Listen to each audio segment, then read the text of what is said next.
and good morning, and welcome back to the Awaken the Masses podcast. My partner, Jack Duchesne, myself, Michael Watkins, and we're here just discussing topics of waking people up. Hey, what is all this? Hey, we had a podcast on that. What is this? It's really like the beginning of it all. And then today, I think we were gonna bring up the topics of superstition. Man, that is fascinating. I used to play sports in my youth, and I remember I played baseball. Baseball. B-ball. Good old B-ball. You played baseball. You played baseball. Baseball, yeah, and football and hockey, but baseball was the big one. Yeah. Baseball was huge for me. I was second base, I did outfield and all that. Now, you look at the ball players, and there's professionals out there, and there's a lot of superstition. I remember hearing one of them. It was Jason Giambi wearing his golden thong or something like that. I don't know. I don't know if that's 100% true. I just remember hearing about it when I was younger in my youth playing baseball, and that it was like, oh, I'm on a hitting streak because I'm wearing this. Yeah. And then, now I find myself, a sophomore in high school tying my shoes a certain way just so that I can, I'm going to perform better when I tie my shoes in this order. That is borderline insane. Because when you look back at it, yeah, it is borderline insane. Because you have all the skills. The reason you're good is because you've got repetition, and if you take care of your body and you get good. I was third base, so you get good at your position and you get good at hitting and doing the different things. And for the mind to believe at some point that the way you're tying your shoes or the underwear that you're wearing is affecting what you're doing. Now, there is something called the placebo effect. So perhaps that's playing a part in all of that. Like, because I believe this, somehow it's going to manifest. However, when you tied your shoes that way all the time, or if you wore that way, the golden thong or whatever, does that mean you were just flawless then? No. I mean, you realize, I missed that. And then you look back on it and you're like, well, wait a second. That didn't work out the way that I thought it was going to. Let's alter the order just a little bit and make those tweaks. And if I now I'm going to tie my left shoe versus my right shoe first. And we'll do it in that order. And let's see if that tweaks. But I remember I would put on the socks a certain way. I would put on the pants a certain way. I'd put on the shoes a certain way. Now, all right, I've done everything that I can to possibly set myself up to have the best possible game. Yeah, which I don't know. I didn't happen to do that. I guess setting myself up for the best possible game was, the mindset I was going in with, how much preparation I had, how much work I was doing, how often I was focused on it was more important than the underwear that I'm wearing or things like that. But then again, superstition, you've got a guy in the Bible who's the most powerful, awesome, powerful man in the whole universe or whatever because of his hair, the length of his hair, his flowing hair. And then he gets hooked up with a succubus of sorts, and she can, she either cut his hair or... she chopped it off. And then all of a sudden he turns into like the 90-pound weakling on the beach getting sand kicked in his face. I have no power. Yeah. So when humans, if you're sitting there and you're taught as a kid that this is true, this is what happened, well, then you start to believe into those superstitions, which, excuse me, when I first... figured we'll do one on superstition. You go to the classics. The black cat. The black cat. The broken mirror. I love the broken mirror. The broken mirror. The walking, is it under a ladder, I guess? Yeah, walking under a ladder. Bad luck. And, and people believe that stuff. They were really like, no, don't walk under that ladder. And the broken mirror, I would have been perpetually bad luck. I have broken mirrors. The whole thing, not on purpose. Yeah. But when they broke, I don't even know what it would be like if my reality was I really believed I was going to have 7 years of bad luck. And I'd be more concerned at this point that this is a magnet to attract my thoughts and all that. So what's going to happen if I believe that I'm going to have 7 years of bad luck? all the evidence should show up to support the belief. So as things happen, I'll be like, oh, that's from the mirror. That's from the mirror. Yet, really, the conversation for superstition to me is really not about those things. And I don't know how many people still believe in that kind of stuff and take that seriously or whatever. But for me, I think it goes deeper. The superstitions, let's get into the superstitions that human beings believe that perhaps we should question. Like, you think back, we talked about this yesterday in ABLS, you think back to a time, and I don't know the time frame, and I don't even know that this actually happened. But it's been around a while, the story anyway. But you think back, and if you think back to Sodom and Gomorrah, so you're before the Jesus frame. So if we go with just what they've told us, Jesus was what, 2,000 years ago? Yeah. So Sodom and Gomorrah's got to be way before that. So in their time frame, I don't know. I don't remember. I used to know all that stuff. It could have been 4,000 or 5,000 years ago or whatever. Yet you think about the human beings and the amount of superstition they would have at that point. There's no science. They don't figure things out. They don't question anything. Rocks are flying out of the sky, and they destroy a city. So if superstition looks at it, it's, there's the big guy up there, the invisible one, is upset at those people down there. So he's hurtling rocks of fire at them. So don't be like them. And, it was a Lot flees with his wife and all that. Yeah. Don't look back. She looks back, turns into a pillar of salt. Yeah. I'm like, oh, this is fabulous. And then you believe it, and then you're a little boy, a little girl, and your parents tell you this is what happened. So you just believe it. And then you have kids, and you're like, that's what happened. All the way to where I'm born, and then I go into a church at 18 years old, and then I sit there and believe it. Like, yep, that's what happened. Yeah, but you're here now. You're like, I was 18, so you're like in the, you're in the 80s now. Do you understand there's asteroids and there's things flying around and they could come down here and hit and perhaps nobody's throwing them. Perhaps there's no angry thing going on here. It's just nature, like we have nature. Like I've seen a shooting star, right? You've seen it. Oh, Yeah. So, I think the superstition, a lot of it comes from that type of stuff where it was more built in ignorance. But then all weekend, what did we talk about? Beliefs.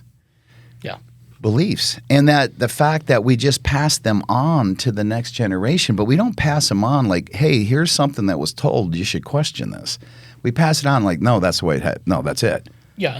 As if it's definitive truth. Yes. And completely absolute. Yeah, and then now you could be listening. You're like, yeah, okay, I get that. There was superstition back then and all this good stuff and all that, but then it gets deeper than that, because what happens if you're offended by a word? Like, what is that? Like, you believe this word shouldn't be said, and if it is said, then you're offended. You're upset because that word got said. I'm sort of pushing those under the superstition umbrella. Then this is a superstition you have. Absolutely. Or you say something, or now you've got to throw out what is it, 7 Hail Marys or whatever. Oh, that stuff. Yeah. So yeah, that was awesome.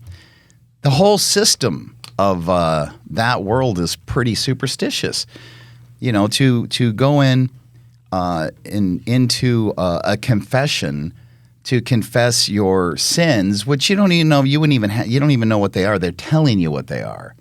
Oh, and it doesn't mean in a sin. Actually, when I was involved in it, it wasn't that you did it.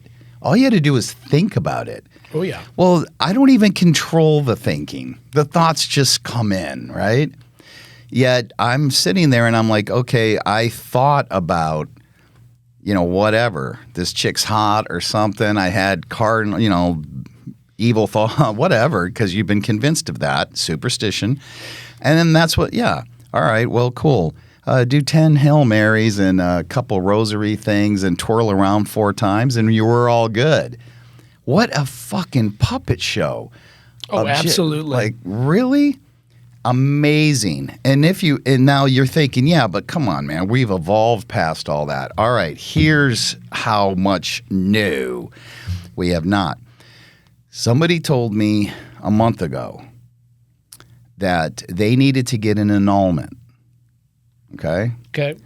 From the, now they're with someone else now. This is a, I don't know, prior thing or whatever. And they are going to go get it now. And all they have to do is pay the church $500. And if they pay the church $500, then they can have an annulment. Oh, how convenient for the church. So you're going, wait. Why are you paying the $500? Well, because in that particular religion, when you get married, it's supposed to be forever. The ring is closed. This is, and let no one break apart what God has joined together and all that. And now the church is like, well, if you're going to do it, it's okay. We've talked to God, and God just wants $500. Like if you'll give God $500, then He will not. He'll let this go. Like you can. I know you guys don't like each other, and so does he. But you can leave now. And it's like, that is amazing. And, they're completely serious that we're going to go pay this money. And I'm like, that is insane. And then I had another friend who broke out of that religion. Let's just face it, when we're going to go into a superstition, religion's going to be there. Oh, 100%. So she told me in the religion she was in, once you get married and you have a family, you go into eternity with that family and with that husband. And I'm like, but there's people that get divorced in your religion. And she's like, well, yeah, you're not supposed to. If that happens, you still have to go with the original. And I'm like, that is fabulous. Now, the problem was the man she's married to, and they had 2 children together, ended up like a pedophile to his own daughter. And he was a pharmacist who became addicted to his own pills. And so she eventually leaves because this is what the guy's doing. And the religion's like, okay, but when you guys all die, you got to hook back up with the pedophile pill guy. Now, now you're remarried. You have other kids. What's going to happen? Like and then you go back to the pedophile guy, and what happens to those people? And that's where you just get into, what are we doing here? Yeah. What are we believing here? There's another religion that when you join it, you sign a 1 billion-year contract. Yeah, I love that. 1 billion years. Well into the afterlife. 1 billion years. And another religion that taught their people. Now this, religions way back, right? A couple thousand years or whatever, if it's all true, springing forth from the Middle East and, Rome and all that stuff and all this. But then this particular religion is really unique because it's created here in America by a white guy. And the white guy talked to God in the wilderness or something, and he had, I don't know, some tablets and a special thing to read the tablets and all that. And one of the things that the Almighty had given to him to give to everyone else is everyone who's not white is a curse. And the curse is coming from Cain, who killed Abel, the original, first murder and all that. And the people who aren't white are descendants of that guy, that dude. So they're cursed. And you're like, well, that's convenient. You're white. You're in America where there's a bunch of bigots at that time. So you're saying the creator, like, this is it. And, it's not like, well, let's make fun of these people or whatever. I was one of these people. I was one of them. I was sitting in a church believing everything they were telling me and then looking at all those other religions and going, well, that's all stupid, though. Never considering, really? What do you believe in? And more than that, to Because you don't find it out in the actual, the religion I was in. I would ask questions because I wasn't raised in religion. Yeah. So this is something that happens to me just part of life. It just sort of shows up at around 18. I'm not raised in it. I never went to church. None of that stuff happened. So I'm just, And when you go in there and you start to find out, I'm believing all this stuff. Now, when I go back, I'm like, how did you believe that stuff? So it's not like I'm making fun of the people who believe all the colored people were cursed from Cain, or a billion-year contract's a little long for a contract, or, I've sinned and all I need to do is go beedity bop bop boop and everything's good again. I was believing the same thing, and what I didn't realize in there is, first of all, we have to understand this. When you have a belief, and this is why there's a chance we're going to find out we never were supposed to have those, and they're not. We don't need those, because when you have a belief, it causes your brain to shut out everything else. 100%. Yeah. So nothing else can come in, and everything has to. You will distort reality to fit the belief, not the other way. Not that the belief needs to support reality. Well, everything that you're going through, it's all justification. Well, I need to justify what it is that I'm believing in, the superstition that I'm believing. Well, excuse me, I'm tying my shoes the certain way so that I can have I believe that I'm going to hit the ball better when I go to the plate. Right. Right? Yeah. So whatever the belief is in nationalism and religion or politics or whatever it is, if it's a hardcore belief in there, then everything has to match that.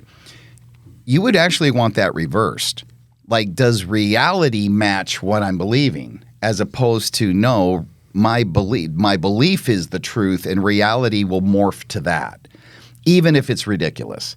Like I said, I saw a thing on, news. A tornado did something that was not unique, yet they were just pointing it out, that it ran down one side of a street and just destroyed all the houses on that side.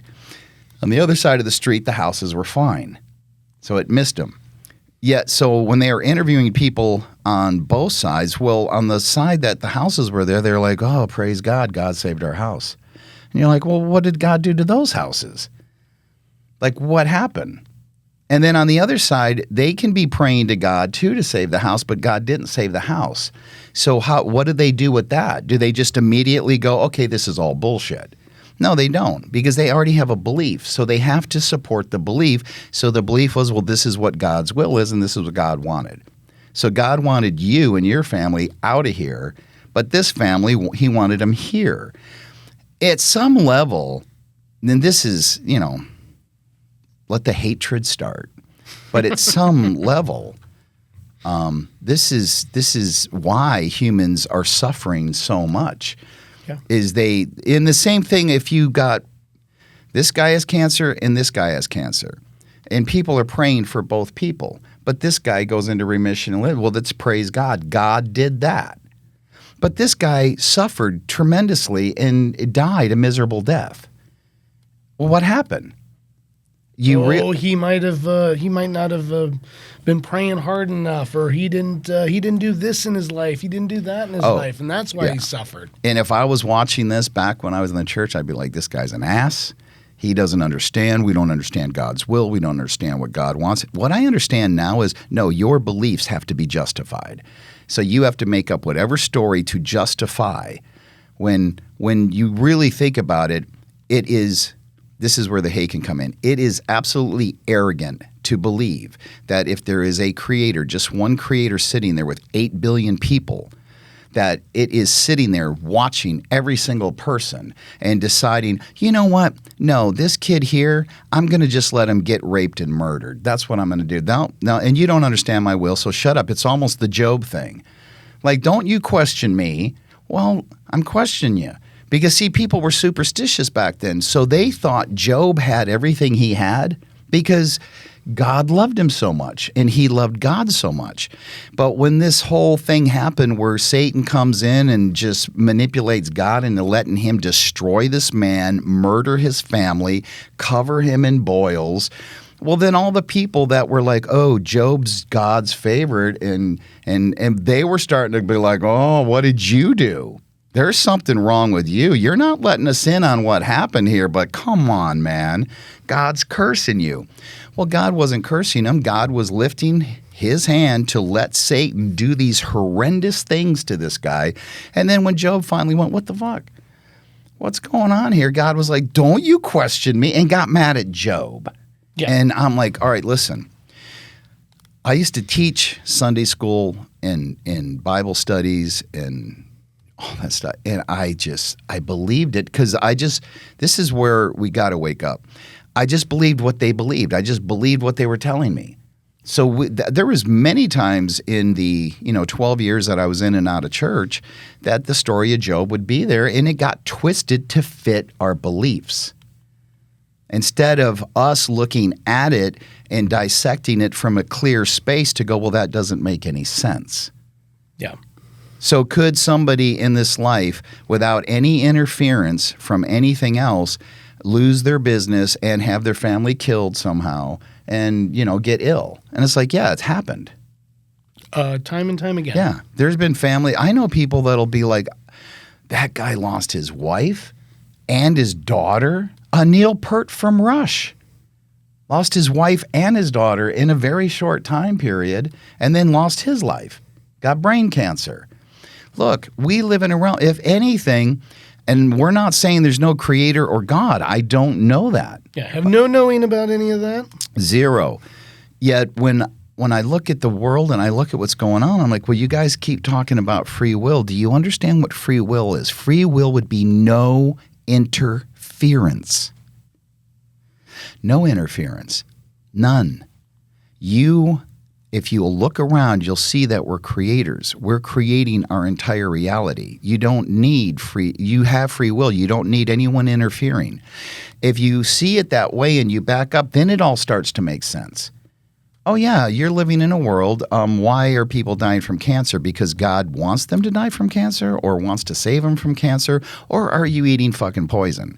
And are you stressed out? And are you taking a bunch of pills? And are you drinking a lot of alcohol? And are you doing that? Because that's probably determining whether you're having that or not, or whether you're going to be healthy. And then no matter what, the machine is going to deteriorate. Because that's every tree, every plant, every animal. This is the way it works. Even the best. And my favorite best guy was Jack LaLanne. Maybe he's starting to be forgotten, right? Like the younger people could be like, who? But Jack LaLanne was amazing. I was fortunate enough to see him at Caesar's Palace way back on one of his older birthdays, 70 or whatever he was. And he did 2,000 push-ups. And then I think on his 60th or 70th birthday in San Francisco, I think it was in the Bay, he towed a boat for each year, like 70, swimming them around the channel. Like this dude was Mr. Health, right? Yeah. I forgot, nutrition is queen and exercise king or whatever his motto was. And, I'm looking at this guy like, I'm sitting there and I'm in my early 20s and I'm seeing him doing this and I'm like, this dude could kick my ass. And he's like 80 years old. I cannot do fucking 12 push-ups, right? This guy's doing 2,000, beat his ass. But eventually it all started hitting. When he hit 90, even at 80, it was still like, Arr. And then at 90, though, it was like, dude, at some point, I'm sorry. You can nutritionize all you want and do as many push-ups as you want, but it's time for you to decay out. And because if we don't decay out, well, then eventually I don't know if there's any room left. I think we're just shoulder to shoulder like sardines. Like we got to bail out at some point. So the other superstition we have is in the language of we've got respect and disrespect. Right and wrong, good or bad. And if I'm watching this, I'm like, what are you talking about? Those aren't superstitions. Those are realities. They're not. So we'll go into, something we do and we know about. And so we do something with people where you write the letter B on a sheet of paper and you ask them what it is. and they'll say B. Well, and where does it exist? And then we English, ask, the English alphabet. Right. You were to write B in China, they're not going to say, "Oh, that's a B," unless they understand the English alphabet. Then they would. But if they don't know it, they're going to be like, "I don't know what that is. I don't read Mandarin, so I have no idea what any of those symbols mean." Right. So here they go. So we ask, what is it a B? Why is it a B? Well, it's a B because we've agreed to call it a B. Where does it exist? It exists in the English language. Okay. There's no problem with that. We don't seem to have a problem with the letter B. It doesn't cause any problems or anything like that. But then we get into these duality words, respect and disrespect, good and bad, right or wrong. You can take any three of those, any one of those. You can go, okay, I want you to tell me, like we know where B ends and C starts, but I want to know where respect ends and disrespect starts. I want to know where good ends and bad starts. I want to know where right ends and wrong starts. And then when the group of people in the room attempt to answer the question, they're going to find out because many answers come out, like respect and disrespect. Where does disrespect start? If you're late. Somebody doesn't do what you like. So they're still stuck in the superstition of it. Respect and disrespect, you'll find out, and they will figure this out. Usually we don't even tell them. They figure it out. Well, I don't know. It's like depending on what you believe, like, right? Like it's your own perspective. But it's not universal, meaning somebody could do something and one person may say, well, that was disrespectful. And the other person be like, no, it's not. Yeah. That wasn't disrespectful at all. Well, that's wrong. No, it isn't. That's right. So if it's not universal, like if it isn't an agreement like the letter B that has no power and it turns into those become superstitions. Now, here's the problem with it.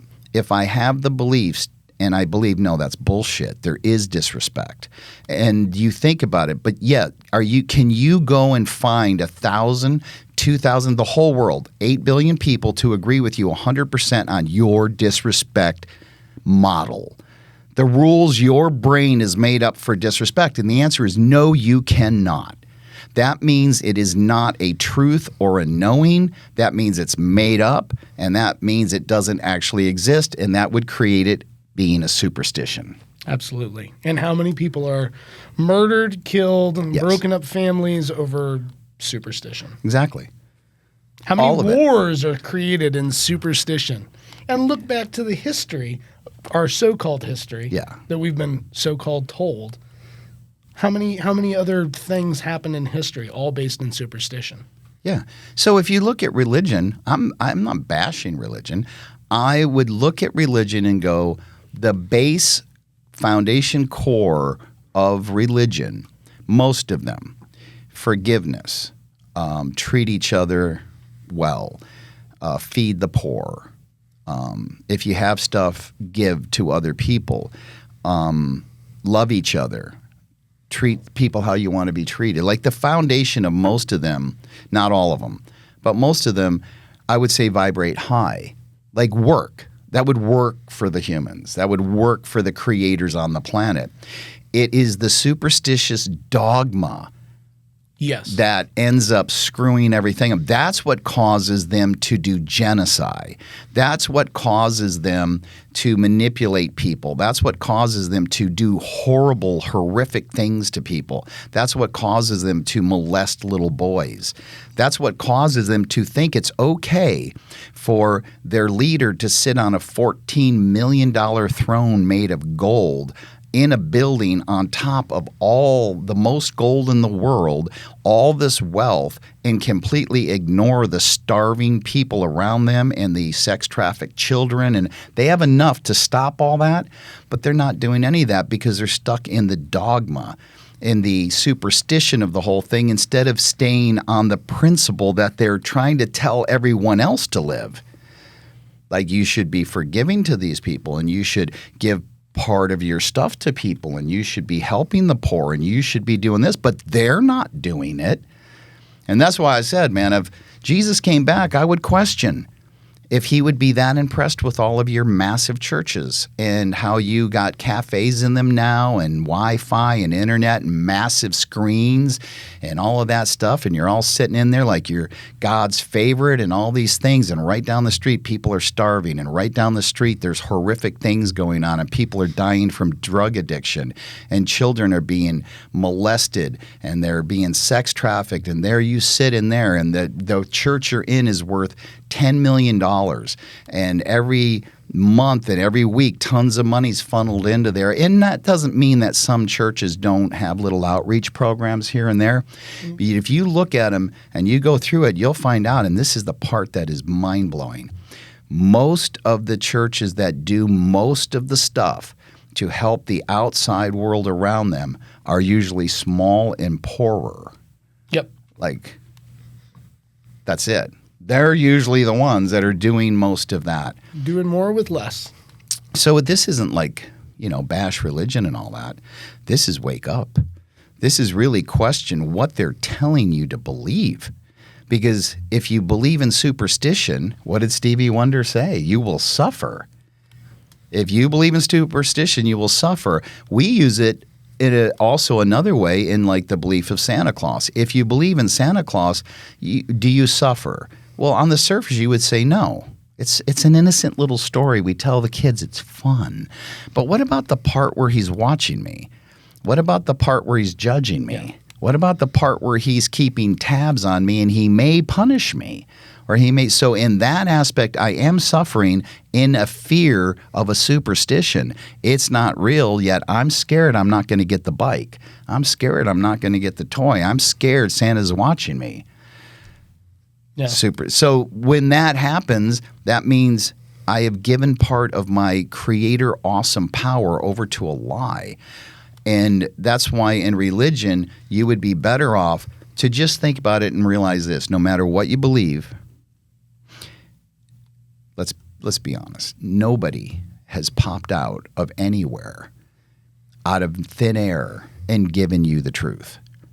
No, nothing has done that.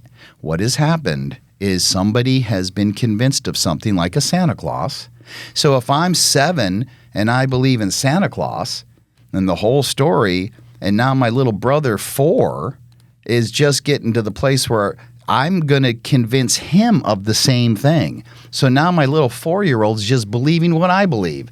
But I believe a total lie. And I suffer sometimes from it because I'm scared that this guy's going to punish me or he's watching me. And I'm going to put that into the little 4-year-old. So I don't care what religion you're in. Somebody told you. I have a friend right now that just did that has done the work for a while, and I found out this past weekend they are now boom in this big religion, and they're praising it, and they're going to run totally into that direction. And I'm like, I'm happy for you that you're going to do that.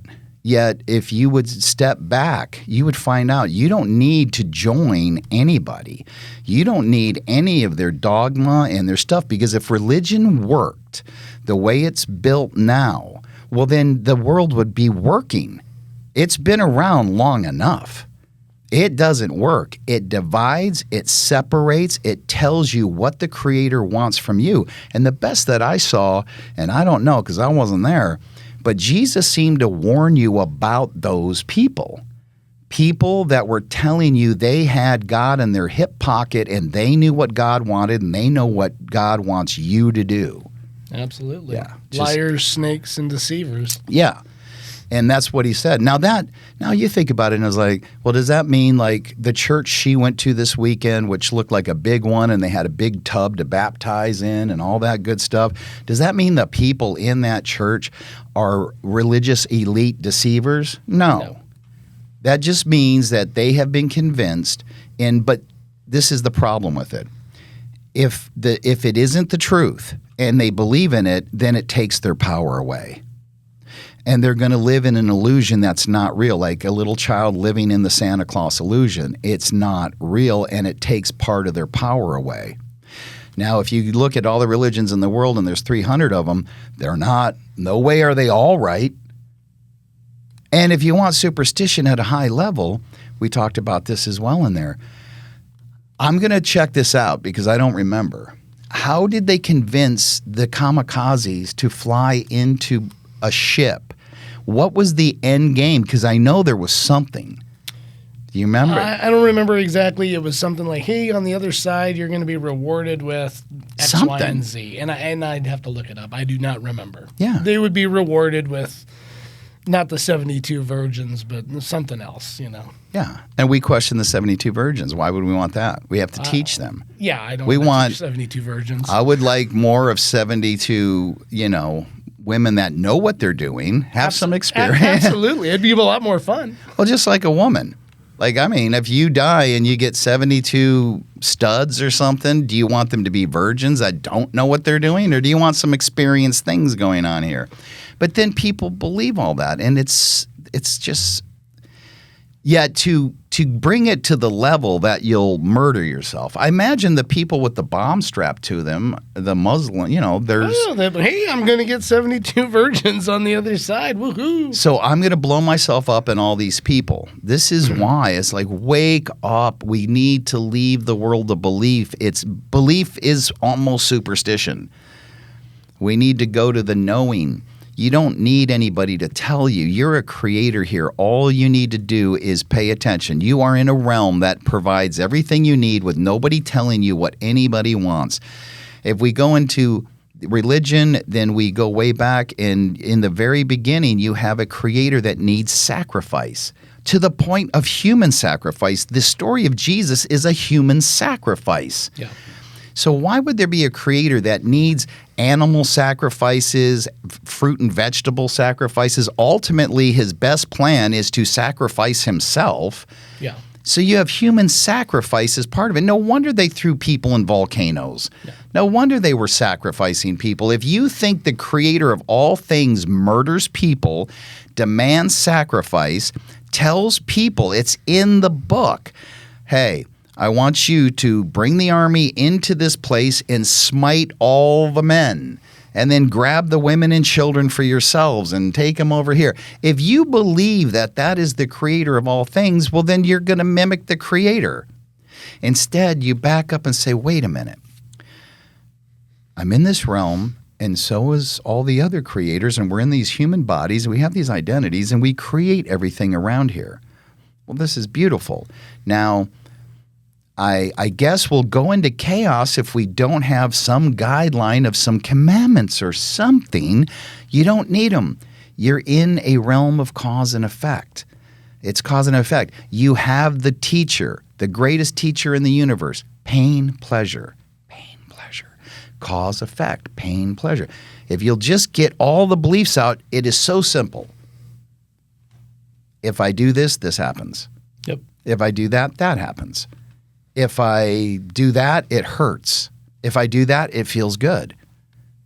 If I do this, I get that outcome. If I do that, I get that outcome. That outcome I didn't want. That one I did want.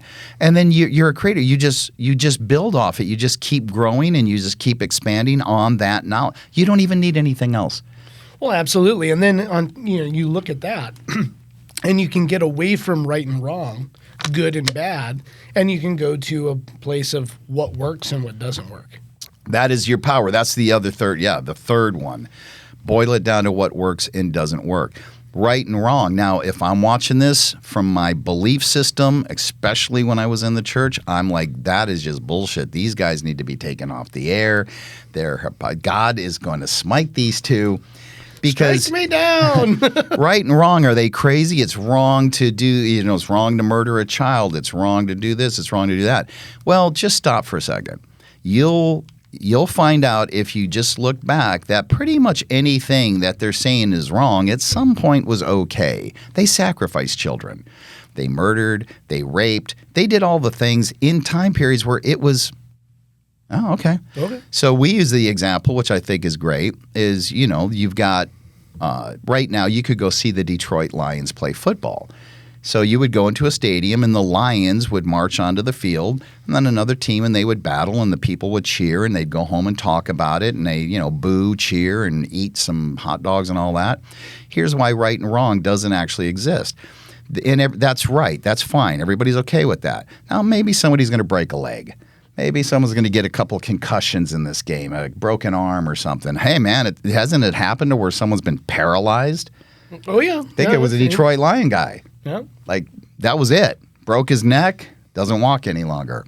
And everything's okay and right. But if you take that same scenario back to the Colosseum in Rome, well, there was lions coming out, and there was a crowd watching it, and the lion was going to eat a person. And it was right. There was no wrong about it. Now, today, we'd be like, that's wrong. Yeah. That's wrong. Yet it wasn't wrong then.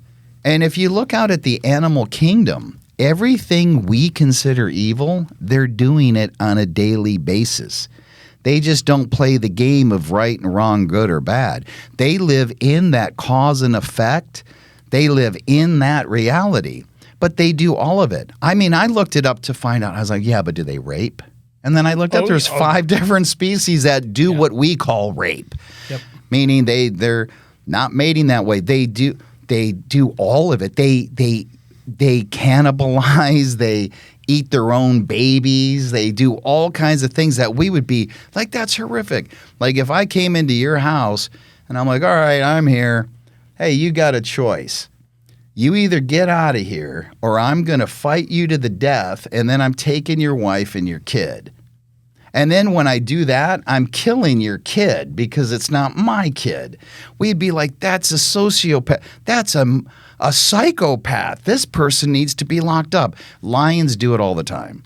Mm-hmm. Walk right into a new pride and like, well, who's the man? Okay, it's you. Let's go, man. What you want to run away? Good. Okay, where are the kids of this guy? Let me kill them. And I've seen it. I've seen the film of a male lion clamping down on a little teeny cub, and the cub doing this and just break its back, and only because it's not his. Yep. So everything that the whole world around you, this is why, and now you're watching like, but we're not lions, we're not animals. I know, wake the fuck up. We have awareness. We have this other thing. We create, they don't create. One time somebody told me that's not true. Beavers build dams. Mm-hmm, they do. It's part of their instinct. No, it's a creation. Why can't you see that? I do see that. Yet, why is the dam never, why have they never went, wait a second, the sticks and all that, why don't we just take some mud and some rocks and water and build, and we'll just make a cement dam like these humans are doing? Because they don't. They run off complete instinct. Whatever their instinct is, like a bird, does it create and build a nest? No, Instinctively, it builds all that for what it needs to do, but it never says, the nest doesn't really shelter me from, I'm going to build a house. And you know what? It's summertime. I'm going to put some AC in here and maybe a little bird potty. So I'm not just like pooping in my nest. I'll go over here and build a little bird potty and a little pipe down to the ground so I can flush. And they don't do it. We do it. We do it. It's freaking hilarious. There you go. The joys of superstition. So, the other thing that came to mind is, you look at the superstition, and if superstition was the answer, why hasn't it worked? Yeah. That's why I say about religion. If religion was the answer, why hasn't it worked? And when I was in the religion, I didn't know certain things. Like I would ask who wrote the Bible, and I kept getting the same answer, 57 or 56 different authors, da-da-da. I accepted it. I was like, okay, that's how it happened. Did it fall out of the sky? Now, my background was printing, so I was like, I don't know, because anytime you print something, somebody's got to decide what's going on the press. Will God divinely enter? Okay, that's a possibility, I guess. Okay, we can go along with that. But where's the first one come from? Then when I started looking into that, there were Bibles that weren't the King James Bible. They had different names. But if you get down to this Western culture, this country, we were dealing with the King James Bible. Mm-hmm. And then it went into a new translation that just basically took us out of the Shakespearean language of this and thous and these and that. And we just broke it down to how we talk now. Yet if you look into it and you say, okay, so when did the King James Bible come out? See, I didn't know to ask that when they were convincing me to be a part of that. And Now, this, again, I don't know for sure, so I got to go possibility. But if you're going to look on Wikipedia or Google or wherever you want to go, they all keep claiming it was done in 1601. And it was commissioned to be done by King James I, who was not a great person or anything. A matter of fact, tyrant-y type of king. And he picked 45 religious elites. That's who Jesus was warning the people about. These are the people who are telling you what God wants, but they don't frickin' know. Yeah. God is not, they're not God's favorite. They're not elevated over you. They're keeping you held down. So they write the entire Bible and then they dedicate it. This was the part when I first saw it, I was like, holy crap. Dedicate it to God, right? Nope. You would think. Jesus? Nope. Dedicated to King James I. Okay, so I don't want to lose my head. Yeah, exactly. So that's what you're following? Also, I had no idea. I thought, well, this is a miraculous story. I had no idea. There are 15 religions before that story came out with almost identical guideline. Born on December 25th, born of a virgin, Savior or Messiah, was crucified, promised to come back to stop all the evil. And you're like, holy crap. This all went on before. This is like that thing you sent me that I seen before. Yeah. With Lincoln and Kennedy. Yeah. Like, wait, this is the same story. That thing right there, I was like, that so much backs that you're in a simulation, that things repeat themselves so that whenever I guess we come in from wherever we came in, we get to experience this stuff. But that one was, I'm like, that is just, come on. Yeah, there's stuff out there on social media and the internet and everything about what you just said about the 15, 20, I think it was even 25 different religions that all had the same story, same background, same lineage. Before that story one of Jesus, before that came in.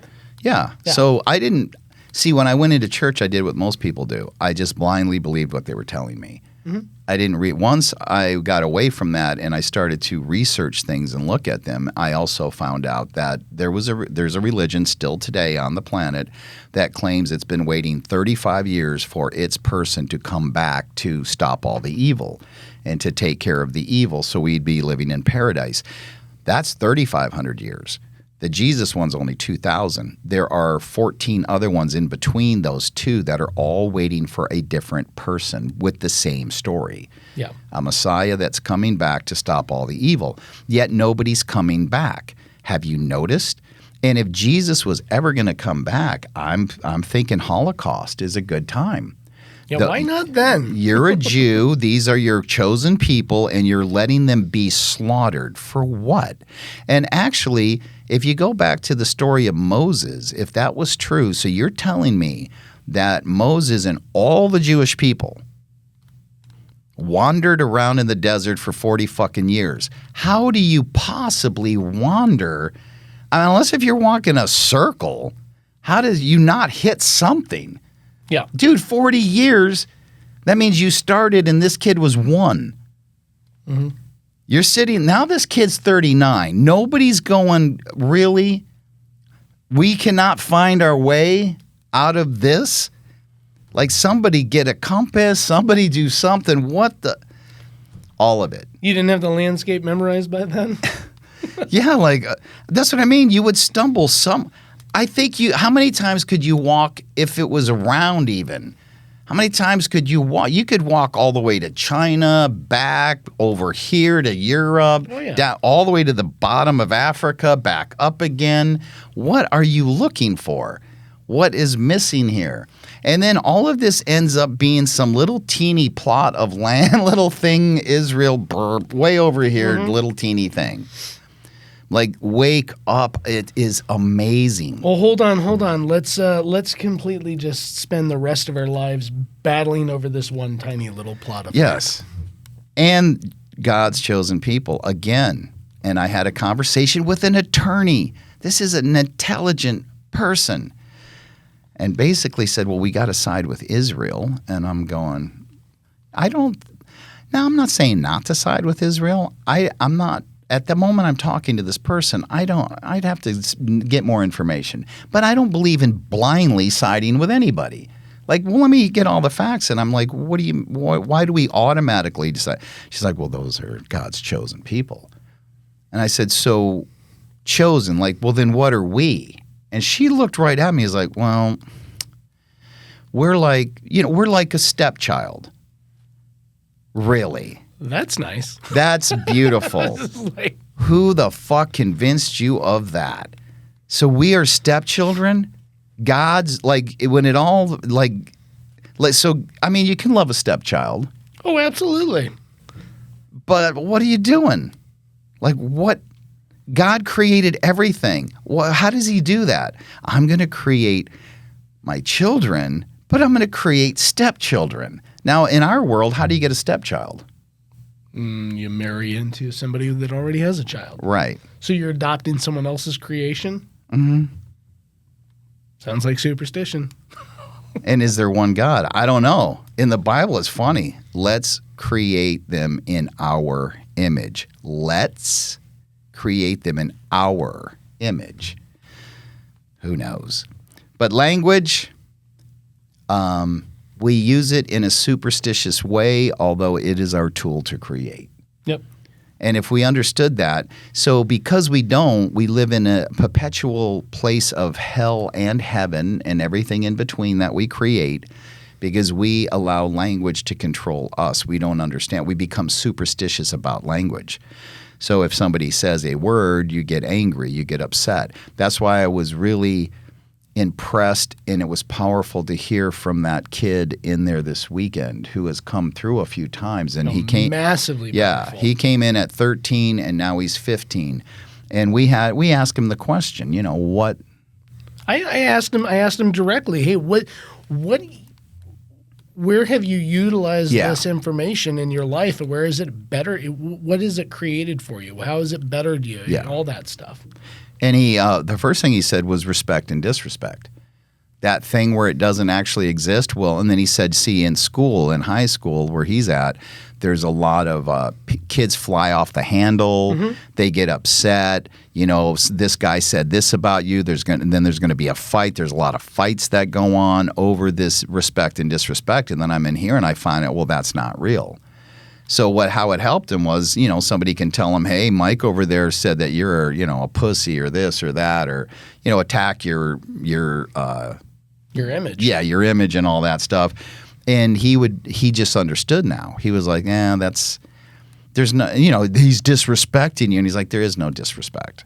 So I don't care. That's not my business. That's his. I'm not even paying attention to that anymore. I got my goals I'm set on. I'm going to be focused on it. That kid's chances of success are skyrocketing. Astronomical. I mean, and it was powerful to see. Yes. Yeah. Powerful to see. And then, you know, the other part, you know, the intention part. Yeah. That he learned from the courses and how he's applying that to his sports and his academics. Yes. And where that's going to take him.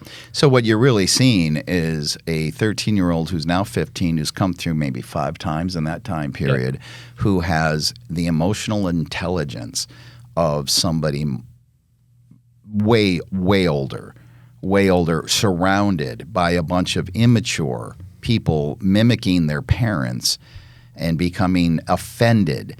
If you're offended, you're superstitious. That's it. And you can say whatever you want, and all of the offended-minded people won't like to hear that, but I don't give a shit. If you're offended, you're superstitious. That's it. What are you offended by? A word? That's why the comedians, they're like, what the fuck? Yeah. The last 4 years with all this bullshit that went on with everybody offended by all their nonsense, and they're like, it's getting to the point where we're not even able to be funny. We're not even able to tell jokes now. Risk cancel culture. Yeah. And it's like, no, wake up. And all of that stuff was all superstitious. It is so retarded superstitious that you've taken something that was actually an honor to somebody and you've shit on it, like the Redskins. Like that was an honor thing that happened. And then you've turned it into it's a racist thing and forced them to call themselves the Washington football team. How creative was that? And now we have to call them the Commanders. And then did the baseball team, it happen to them too? Yeah, the Cleveland Indians. Now they're just I don't know what they are. The Cleveland something. I don't know. What was wrong with the Indians? They were fine. They was like, hey, this is a compliment to you. Aunt Jemima was beautiful. You yanked her off the box. The Land O'Lake guy. Just come on, man. Wake up. Wake up to all this nonsense. The genders. All of that stuff that went on. Which is hilarious because when you think about it, what are genders?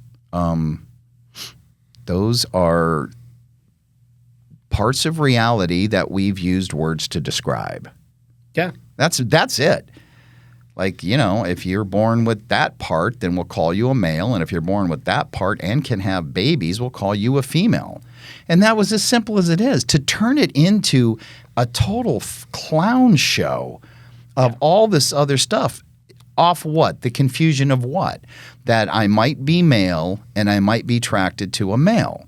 Or I might be female and I'm attracted to a female. All right, that's fine.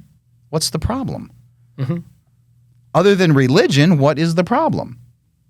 You're not hurting me. You're not hurting anybody. See, I was so superstitious before that even when I first started listening to Tony Robbins and Wayne Dyer and all that, I gave up I was raised by a bigot, so I was a bigot. I gave up the race part. The race part.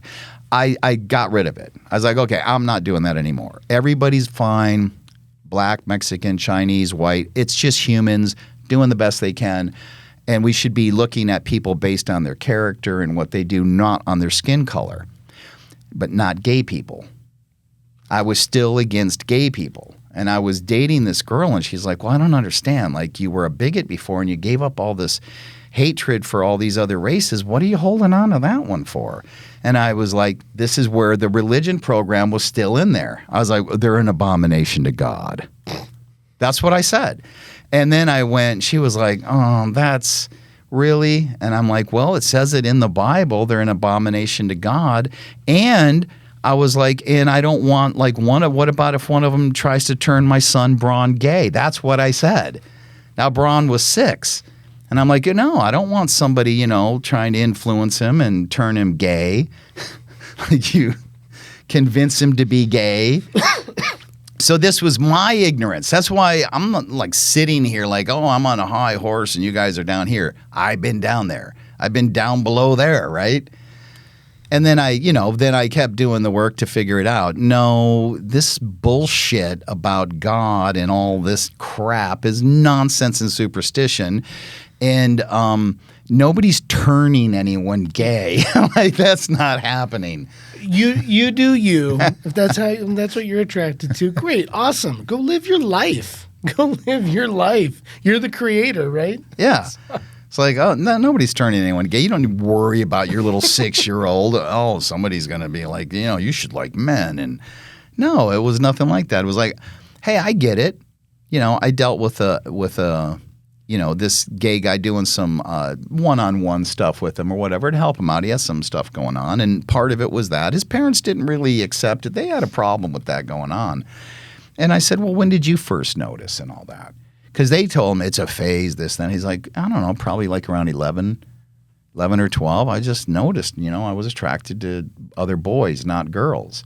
I'm like, okay, so, yeah, I'm with you, man. Why fight it? Like, nobody convinced you of it. It is very natural for you that that's the way you felt.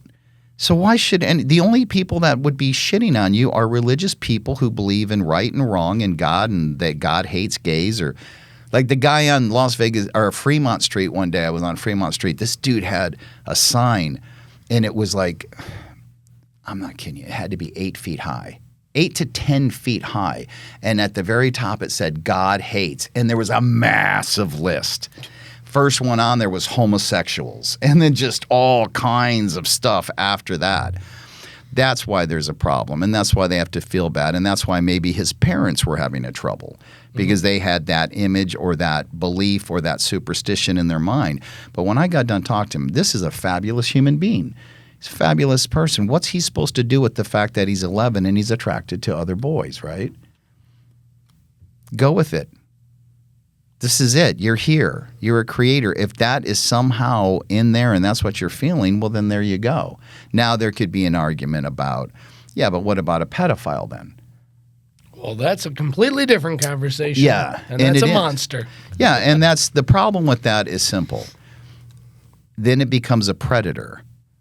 If a 11-year-old boy is attracted to other boys and he's growing up and he has a boyfriend at 15 or 16 because he's found another boy that wants to and feels the same way, is different than a grown adult who wants to have sex with little children. Yeah. Because the children they're not pedophiles. It doesn't work that way. So now there's going to be damage, there's going to be harm, there's going to be the other thing happened naturally. The kid, there was nothing happening. So I said, so when you had those feelings at 11, those were pure feelings. You don't really know anything else. Yeah. And that just tells you it wasn't contrived. It wasn't anything. He's like, I didn't want it to be that way. He goes, and he felt bad many times. Why am I not normal? And that was because of the pressure that was coming from him, from the superstitious people and the religious people, that isn't normal. Oh. Awesome, man. Are we there? I think it's we'll call that wraps on some superstition. As always, you can find us here on the channel, Awaken the Masses. And should I say it? I don't know. I've never said it before. Hey, look, smash that subscribe button and give us a thumbs up if you like it. But yeah, you can come here, get the information. It's all about waking up to your own personal power. I don't know what else to say other than that. You guys are awesome. Have a great day. We'll catch you next time. Awesome.